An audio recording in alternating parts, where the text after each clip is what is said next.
तो आज इस चैप्टर का लास्ट लेक्चर स्टार्ट करेंगे, ठीक है।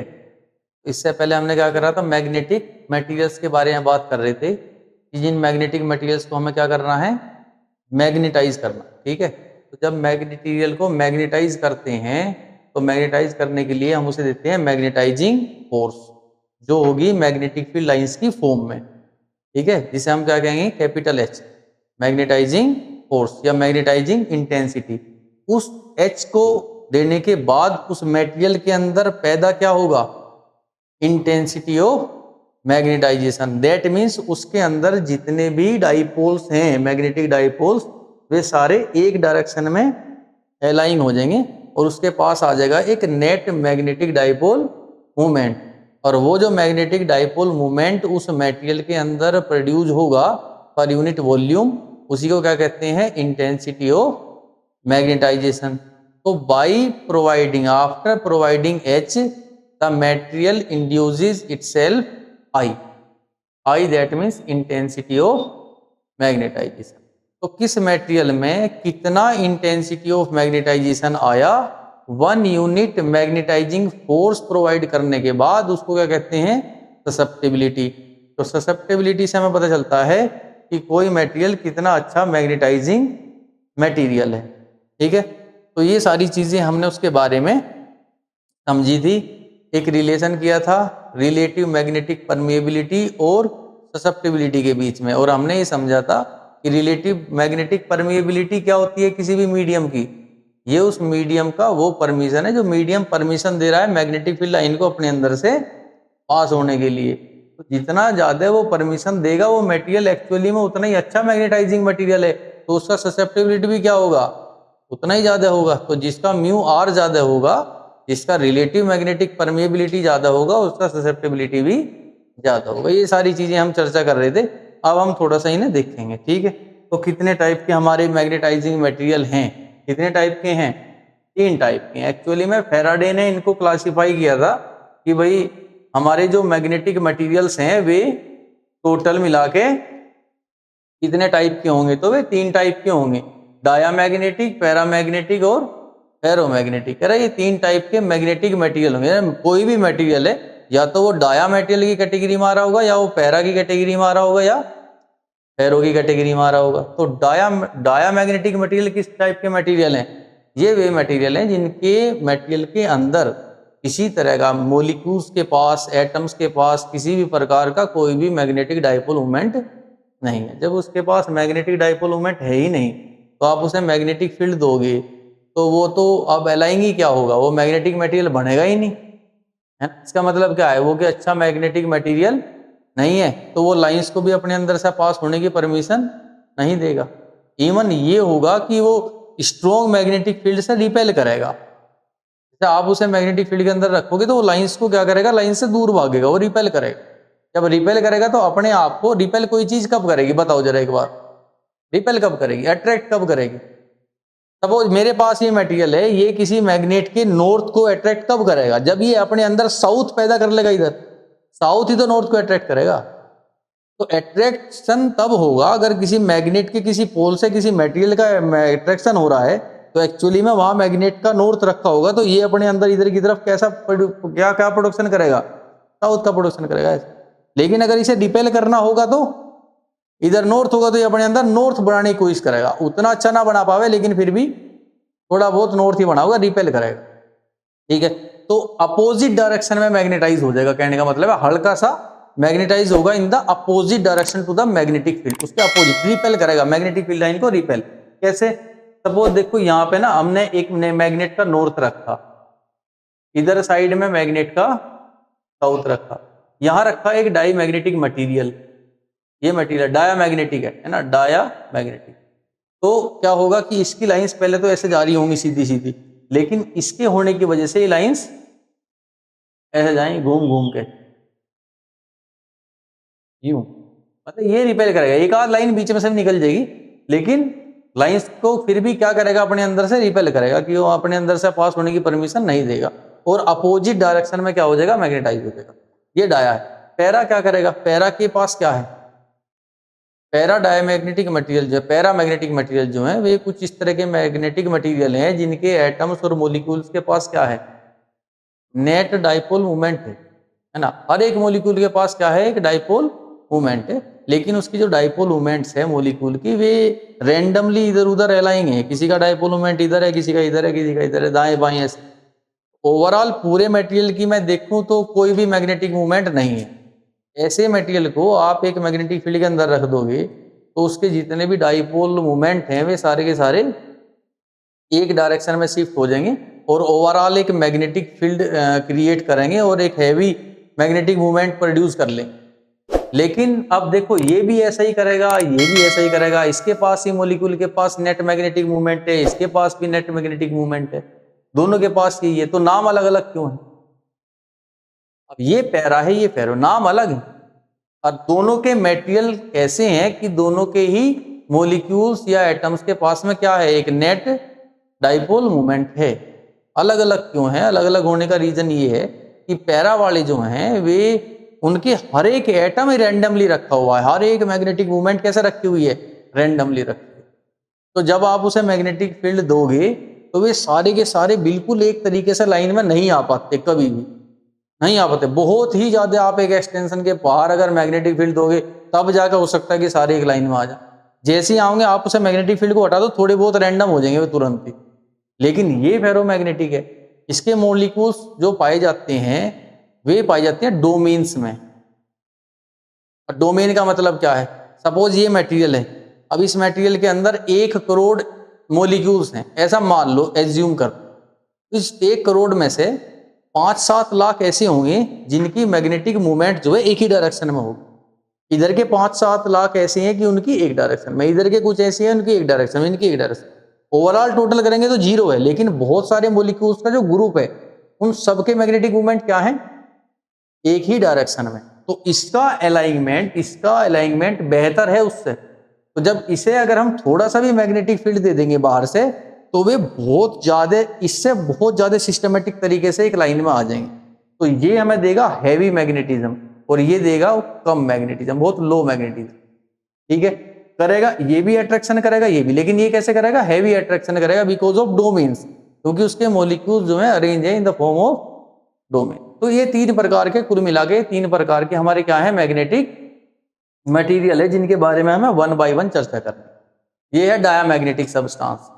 डायामैग्नेटिक सब्सटेंस मैंने अभी बताया कि जो मैग्नेटिक फील्ड लाइन से इन्हें क्या करता है, रिपेल करता है और अपोजिट डायरेक्शन में अपने आप को मैग्नेटाइज कर लेगा। तो दो substance in which individual atom और molecules do not possess any net magnetic movement. Individual atoms, इस मॉलिक्यूल के, इस मटेरियल के अंदर के जो इंडिविजुअल एटम हैं, मॉलिक्यूल हैं, उनके पास इंडिविजुअली नेट मैग्नेटिक मूवमेंट किसी के पास भी नहीं होती। ऐसे मैग्नेटिज्म मटेरियल को हम कहते हैं डायामैग्नेटिक सब्सटेंस।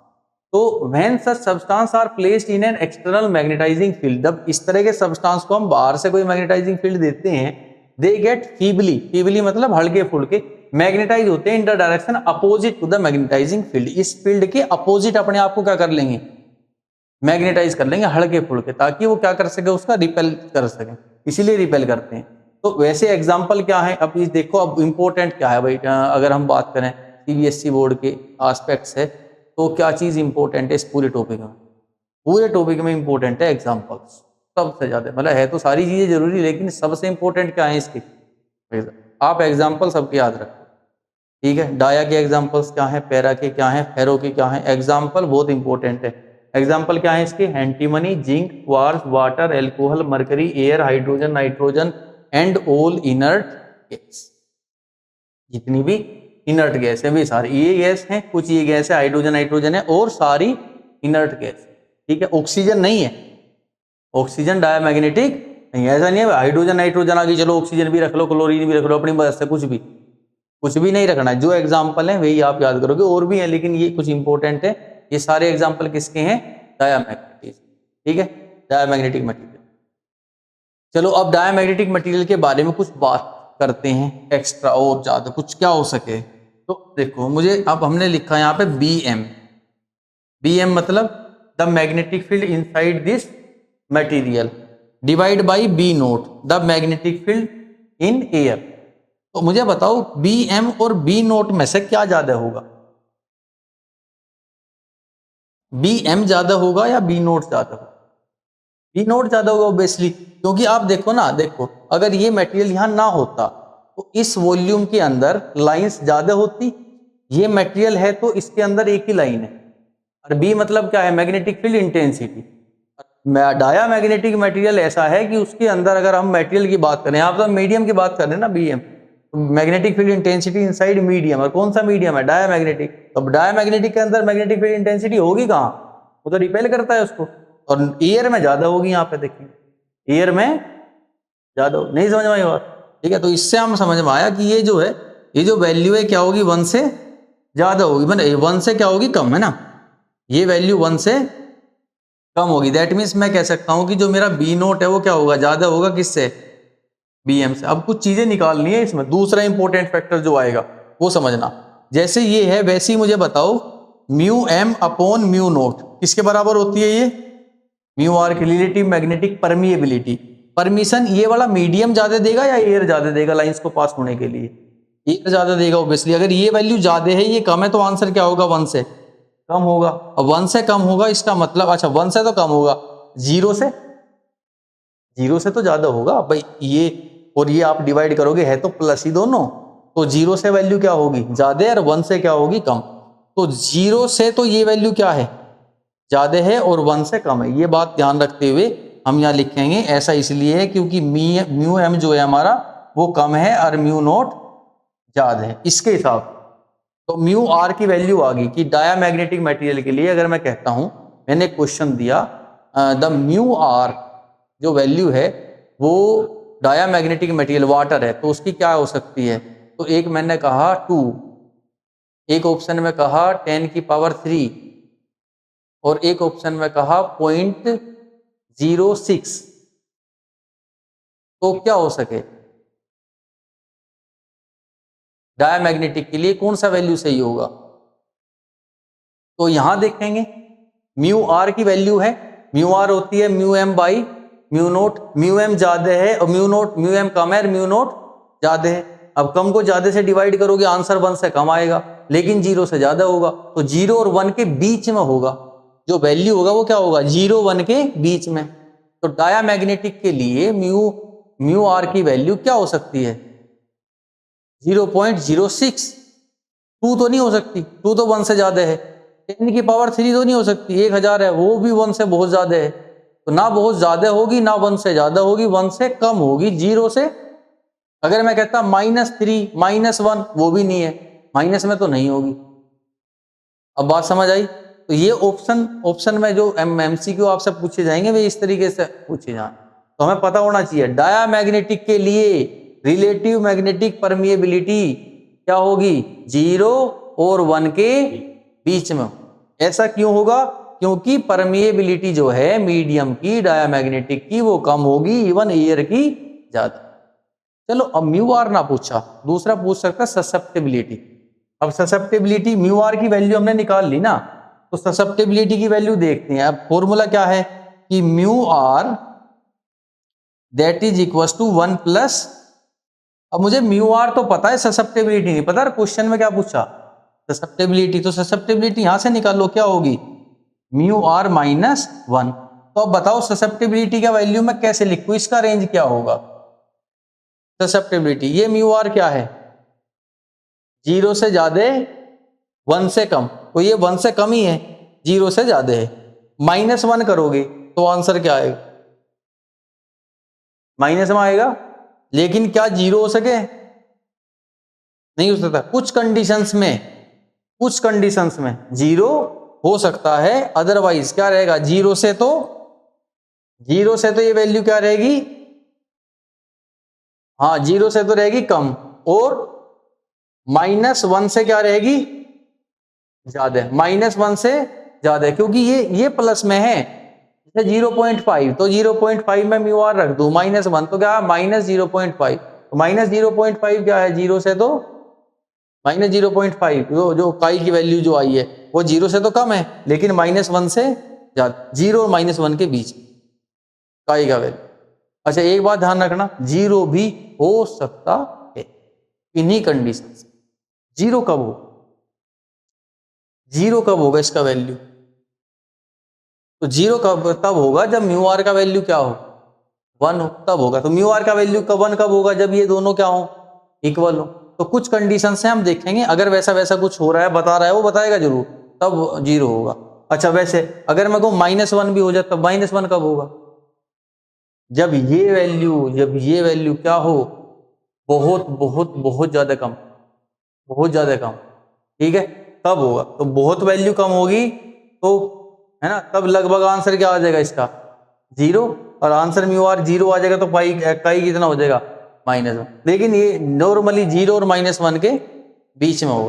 बात समझ में आई, काई की और रिलेटिव मैग्नेटिक परमी, ये बहुत इंपॉर्टेंट है एग्जाम के पॉइंट ऑफ व्यू से। ये चीजें पूछी जाती है, काई म्यू आर, इनके टर्म्स में पूछा जाएगा। ये हमें यहाँ से हम आइडिया लेते हैं कि कैसे कैसे, तो ये सभी मटेरियल्स का हमें पता होना चाहिए। अब आगे बात करेंगे, ये समझ आ गया। नेक्स्ट मटेरियल हमारे पास क्या होगा, पैरामैग्नेटिक सब्सटेंस। क्या होते हैं, वे सब्सटेंस जिनके एटम्स या मॉलिक्यूल के पास नेट मैग्नेटिक मूवमेंट हो, उन्हें हम पैरामैग्नेटिक कहते हैं। वैसे सब्सटेंस को जब एक्सटर्नल मैग्नेटिक फील्ड में रखते हैं तो वे अपने आप को मैग्नेटाइज कर लेंगे इन the direction of magnetic field, ऐसा होगा।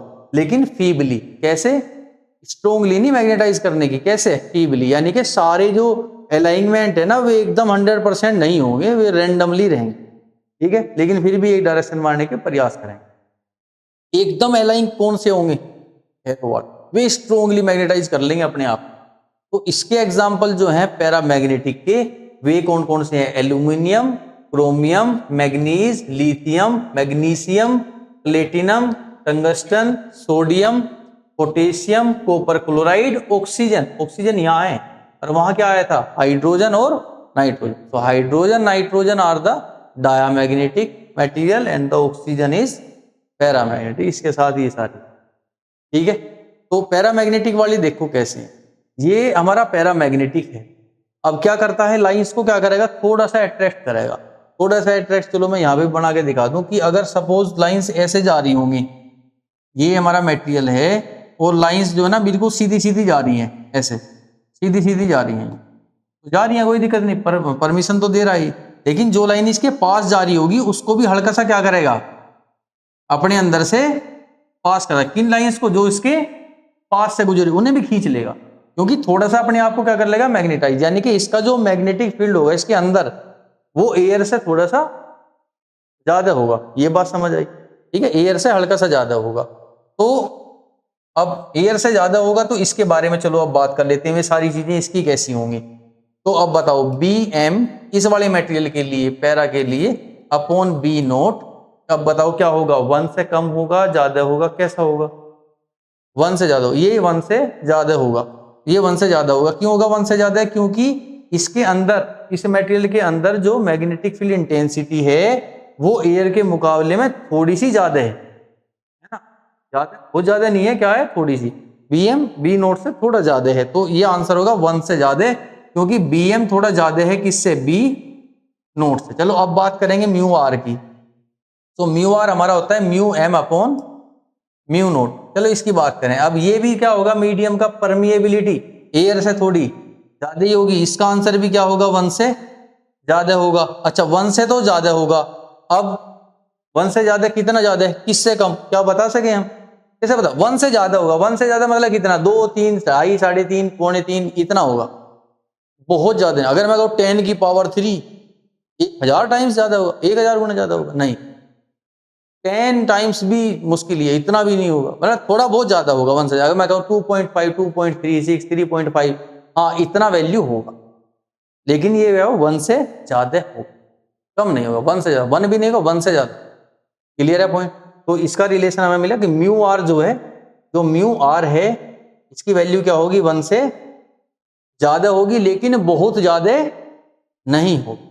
चलो अब बात करें काई की। अब ये तो था कि इसके बारे में पूछ ले, म्यू आर के बारे में क्वेश्चन आया, there is a material, there is a paramagnetic material, ठीक है, the relative magnetic permeability of that paramagnetic material is, अब ए ऑप्शन में दिया -0.5, फिर दिया 0.5, दिया 1.5 मतलब 10 की पावर 5, 1.1 से थोड़ा ज्यादा, 1 से ज्यादा, ठीक है ना, 1 से कम होगा ना नेगेटिव होगा ना बहुत ज्यादा होगा, 1 से ज्यादा होगा।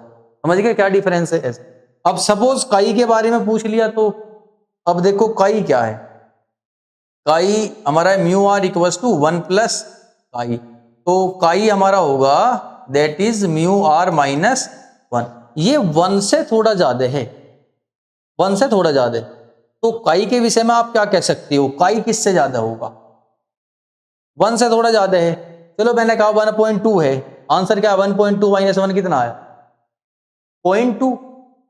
अगर मैं कह रहा हूं कि ये 1 से ज्यादा है और यहां -1, 1 से थोड़ा ज्यादा में से 1 माइनस कर दो तो किससे ज्यादा कह सके हम, 0 से ज्यादा, तो इसका काई 0 से ज्यादा होगा। ये म्यू आर 0 से ज्यादा नहीं होगा, क्या ज्यादा होगा, ये म्यू आर जो है इसका रिलेटिव मैग्नेटिक परमेबिलिटी ये 1 से ज्यादा होगा और काई 0 से ज्यादा होगा, क्योंकि काई बराबर है म्यू आर माइनस 1।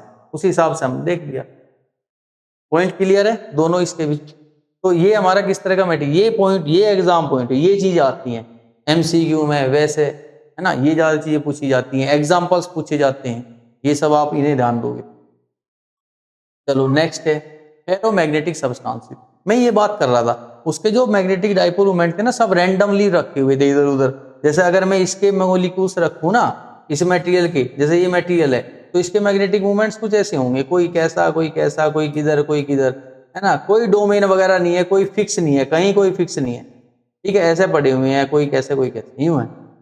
लेकिन इसके पास क्या है, इसके पास तो डोमेन है कि इतने क्षेत्र में जितने भी मॉलिक्यूल्स है सब के मैग्नेटिक मूवमेंट एक ही डायरेक्शन में है, इसके सबके एक डायरेक्शन में, इसके एक डायरेक्शन में, इसके ऐसे ऐसे, तो टोटल मिला के 0 है। लेकिन आपसे मैग्नेटिक फील्ड दोगे सारे के सारे कैसे आ जाएंगे, एक डायरेक्शन में आ जाएंगे तुरंत।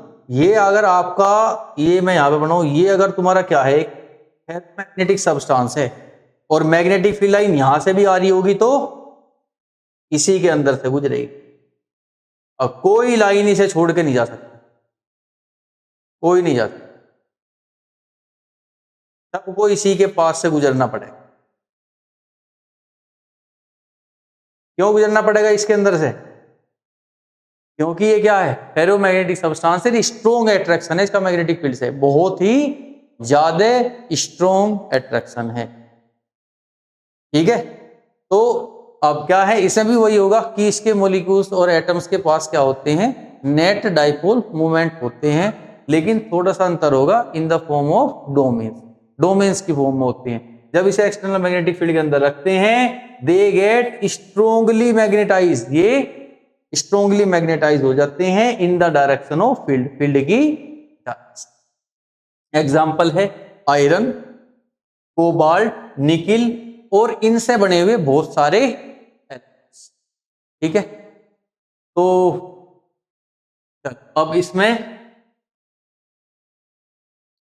B M upon B naught, अगर इसकी बात करें, अब बताओ कौन सा ज्यादा होगा, बी एम ज्यादा होगा, कितना ज्यादा होगा, बहुत बहुत ज्यादा होगा। तो जो आंसर आएगा वो क्या आएगा, वो 1 से काफी ज्यादा होगा। क्यों होगा, क्योंकि बी एम जो है, हाँ ये बहुत ज्यादा है बी नोट से। चलो अब म्यू आर की बात करें, सो म्यू आर जो है वो हमारा होता है म्यू एम अपॉन में म्यू नोट, मैग्नेट मटेरियल की परमिएबिलिटी डिवाइड बाय एयर की परमिएबिलिटी। तो ये तो बहुत ज्यादा होगी परमिएबिलिटी, परमिशन बहुत ज्यादा दे रहा, तो ये 1 से क्या होगा, बहुत ज्यादा होगा, ठीक है। क्योंकि क्यों होगा 1 से ज्यादा, क्योंकि म्यू एम की वैल्यू म्यू आर से, सॉरी म्यू नोट से बहुत ज्यादा है, ठीक है। तो ये 1 से काफी ज्यादा होगा mu R is very greater than 1। अगर हमें काई निकालना हो तो अब काई म्यू आर क्या होता है, mu R that is equal to chi plus 1, तो काई हमारा होगा म्यू आर माइनस 1। तो मैं काई को क्या लिखूं, किससे ज्यादा होगा,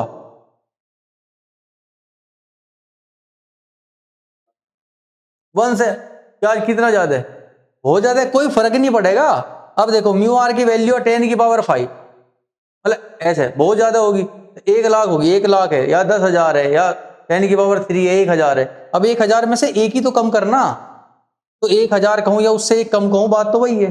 तो लगभग जितना वैल्यू म्यू आर का होगा उतना ही काई का भी होगा।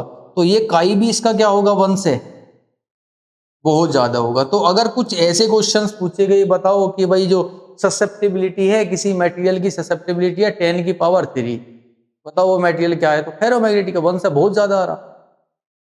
ठीक है, किसी मटेरियल का ससेप्टिबिलिटी है 0.5, क्या होगा वो, पैरामैग्नेटिक होगा। पैरामैग्नेटिक होगा। पैरामैग्नेटिक में म्यू आर का वैल्यू क्या होता है, 1 से ज्यादा, और काई का वैल्यू 1 से ज्यादा में से 1 घटा दो और 1 से थोड़ा ही ज्यादा हो, तो इसका मतलब काई होता है पैरामैग्नेटिक का 0 से ज्यादा। ठीक है, और डायामैग्नेटिक का -1 से ज्यादा और 0 से कम, उसका नेगेटिव। म्यू आर उस सब के प्लस है। ठीक है, ये कुछ चीजें हैं जो आप ध्यान रखोगे एग्जाम में। नेक्स्ट आ गया, अब डिफरेंस क्या है, देखो ये देखो यहाँ पे फेरो में देखो सारी लाइंस इसके अंदर से पास होंगी, म्यू आर की वैल्यू बहुत ज्यादा होगी, यहाँ पे म्यू आर की वैल्यू थोड़ी ज्यादा होगी, यहाँ पे म्यू आर की वैल्यू एक्चुअली में 1 से कम होगी। तो डिफरेंस हमारे ये आते, क्या डिफरेंस है, तो स्पेशली अगर मैं देखूं कि डाया पैरा फेरो में, यहां मैं लिख दूं डाया पैरा और फेर, तो ऐसा है देखो। अब कई बार ऐसा हुआ कि एग्जाम में अब इतने सिंपल से क्वेश्चन की ना कोई उम्मीद भी नहीं करता, कोई उम्मीद नहीं करता भाई इतना आसान क्वेश्चन होगा कि वो कहेगा कि डिफरेंशिएट करो डाया पैरा फेरो में, लेकिन ये क्वेश्चन भी मल्टीपल टाइम्स बोर्ड में पूछा गया। तो आप ऐसे नहीं सोचोगे भाई यही क्वेश्चन पूछे जाए, ये भी क्वेश्चन ऐसे ही पूछे जा। क्या डिफरेंस है, अभी हमने देखा क्या डिफरेंस है, ये क्या करता है, ये रिपेल करता है, it repel strong magnetic field. ये क्या करेगा, स्ट्रोंग मैग्नेटिक फील्ड को, अरे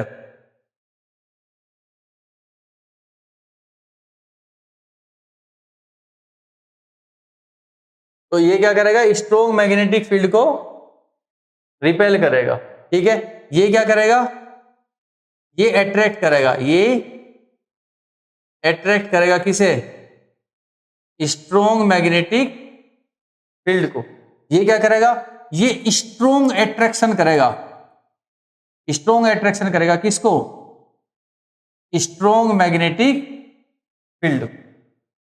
ठीक है, ये ये कैसे मैग्नेटाइज करेगा अपने आप को, अपोजिट, ये मैग्नेटाइज इटसेल्फ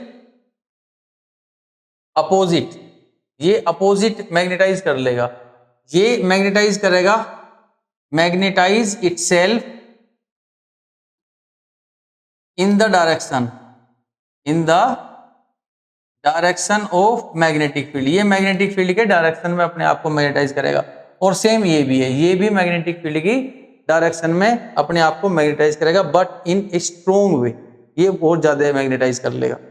नेक्स्ट, इसका जो यहाँ पे अगर देखें तो यहाँ पे म्यू आर का वैल्यू क्या होगा, इसमें म्यू आर का वैल्यू क्या होगा, 1 से कम होगा। यहाँ पे म्यू आर का वैल्यू क्या होगा, 1 से ज्यादा होगा। यहाँ पे म्यू आर का वैल्यू क्या होगा, 1 से बहुत ज्यादा होगा। ठीक है, यहाँ पे काई का वैल्यू क्या होगा, काई का वैल्यू 0 से कम होगा।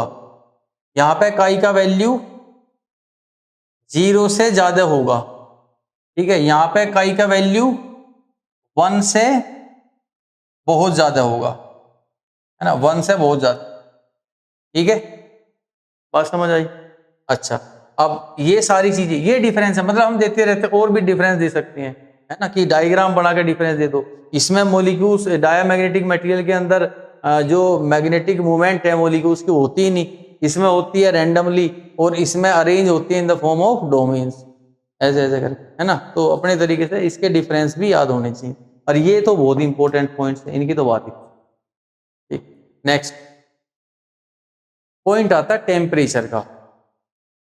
अगर हम टेम्परेचर बढ़ा दें तो, और फिर मैग्नेटाइज करें, हम मैग्नेटाइज कर रहे हैं, ठीक है, हाई टेम्परेचर हम टेम्परेचर बढ़ा रहे हैं, टेम्परेचर बढ़ाने से क्या होगा, टेम्परेचर बढ़ाने से होता क्या है, किसी भी मटेरियल का आप टेम्परेचर बढ़ाओगे तो उसके मॉलिक्यूल्स के अंदर क्या आ जाएगा, हिंड्रेंस आ जाएगी, वाइब्रेशन, ऐसे हिलने लगेंगे, चलेंगे, है ना। तो वैसा करना शुरू कर देंगे, क्या इस पर कोई फर्क पड़ेगा, इसके पास तो मॉलिक्यूल्स की मैग्नेटिक मूवमेंट है ही नहीं, तो कोई फर्क पड़ना ही नहीं, है ना। तो हम यहाँ लिखेंगे there is no effect of temperature on diamagnetic substance। इन पे कोई फर्क नहीं पड़ता है ना, इसके पास तो कुछ है ही नहीं मॉलिक्यूल्स, कैसे भी अगर रैंडमली इसके पास में नेट डाइपोल मोमेंट मॉलिक्यूल्स में नहीं होता, इस पे क्या फर्क पड़ेगा।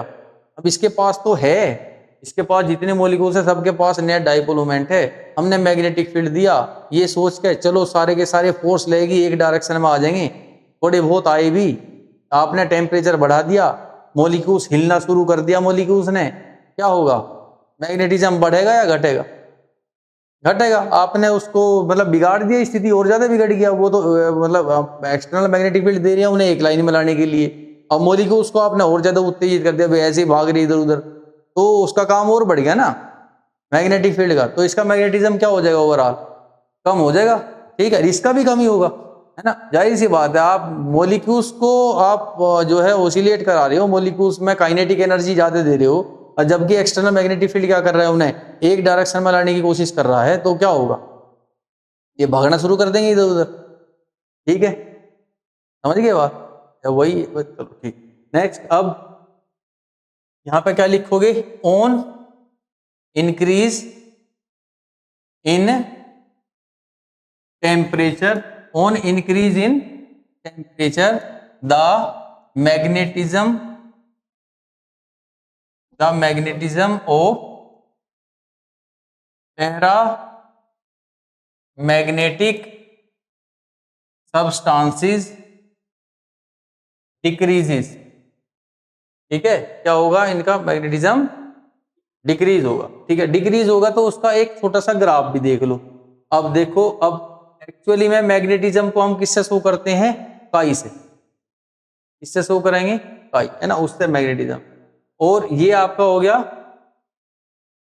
टेम्परेचर बढ़ाए तो काई क्या होगा, ये इसका ग्राफ ऐसा रहे, टेम्परेचर बढ़ाओगे काई का वैल्यू रैंडमली घटता है, ठीक है। अच्छा, ग्राफ अगर ये ना आया ना, सपोज ये आ गया 1/काई और इधर लिख रहा है टेम्परेचर, ऐसा ग्राफ बनाओगे,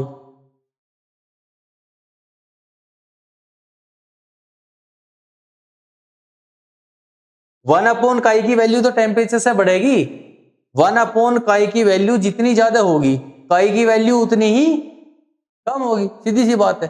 1/काई आपका 2 है तो काई कितना, 1/2, 1/काई आपका 5 है तो काई कितना, 1/5, 1/काई आपका 100 है तो काई कितना, 1/100, 1/काई की वैल्यू बढ़ती जाएगी टेम्परेचर के साथ, दैट मीन्स काई की वैल्यू टेम्परेचर के साथ घटती जाएगी, ये ग्राफ, ठीक है, कंफ्यूज नहीं हो। तो यही वैसा ही ग्राफ किसका होगा, फेरोमैग्नेटिज्म का होगा, स्लोप थोड़ा ज्यादा रहेगा।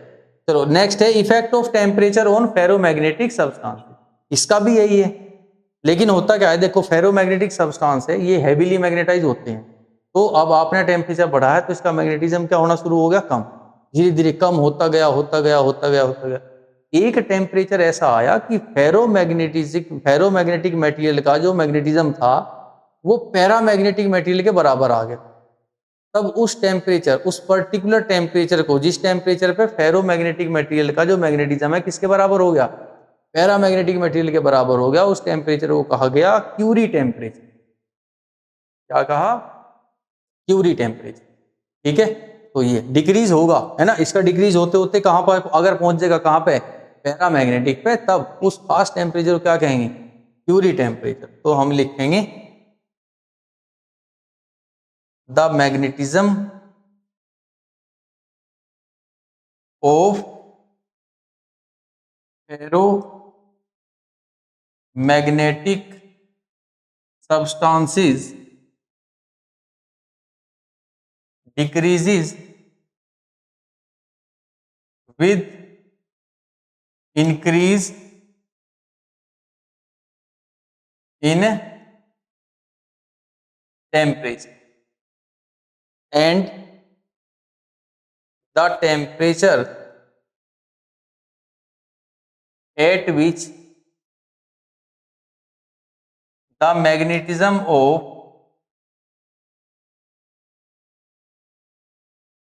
ferromagnetic substances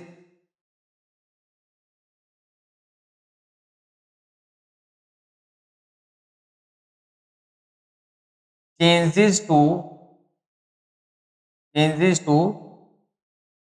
paramagnetic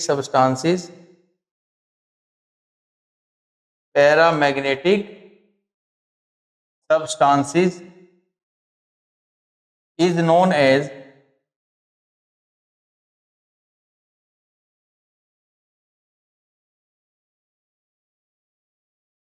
Curie temperature. बात समझ आई? क्लियर है? और चैप्टर की थ्योरी समाप्त।